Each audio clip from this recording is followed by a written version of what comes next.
Nandito kami ngayon sa seaside ba tawag dito? Alods? Hi! Kasama ko yung anak ni Mami, si Mami Juanita. Shout out sa iyo, Mami. Thank you so much sa pagtanggap niyo sa akin sa iyong magandang bahay. Kasama ko itong ang inyong anak. So, uuwi na sana ako. Kaso, eksaktong dumaan naman yung motor dito. Kaya sabi ni Gerald, ay ni Raymond, daan na tayo dito kasi malapit naman na, sabi niya. Kaya so, nagustuhan ko naman. Kaya ang ganda pala, oh. Alam mo, alam nyo guys, ito yung pinakamaganda sa aming delivery rider.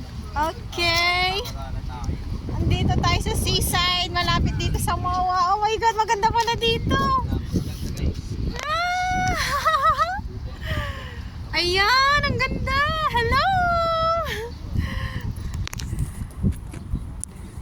Uuwi na sana ako kaso dinaan niya ako dito kasi malapit na lang daw. Kaya, oh, bakit naman hindi? Andito na nga tayo.